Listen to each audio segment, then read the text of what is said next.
కర్ణాటకలోని కులబుర్గిలో సొంత అత్త ఇంట్లోనే దొంగతనం చేశాడు అల్లుడు. సిద్ధమ్మ ఇంట్లో ఇనుప పెట్టెలో దాచి ఉంచిన 11 లక్షల రూపాయలు చోరీ అయ్యాయి. తన ఇంటి పక్కనే ఒక స్థలం కొనేందుకు 11 లక్షల నగదు తెచ్చి కల్గిలోని ఇంట్లో ట్రంక్ పెట్టెలో దాచి ఉంచింది సిద్ధమ్మ. దొంగతనం విషయం తెలుసుకున్న మహిళ పోలీసులకు ఫిర్యాదు చేసింది.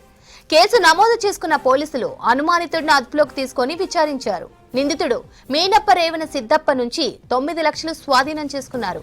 మరో నిందితుడు అనిల్ పరారీలో ఉన్నట్లు గుర్తించారు.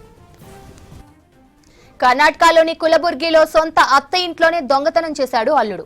సిద్ధమ్మ ఇంట్లో ఇనుప పెట్టెలో దాచి ఉంచిన 11 లక్షల రూపాయలు చోరీ అయ్యాయి. తన ఇంటి పక్కనే ఒక స్థలం కొనేందుకు 11 లక్షల నగదు తెచ్చి కల్గిలోని ఇంట్లో ట్రంక్ పెట్టెలో దాచి ఉంచింది సిద్ధమ్మ. దొంగతనం విషయం తెలుసుకున్న మహిళ పోలీసులకు ఫిర్యాదు చేసింది. కేసు నమోదు చేసుకున్న పోలీసులు అనుమానితుడిని అదుపులోకి తీసుకుని విచారించారు. నిందితుడు మీనప్ప రేవన సిద్ధప్ప నుంచి 9 లక్షలు స్వాధీనం చేసుకున్నారు.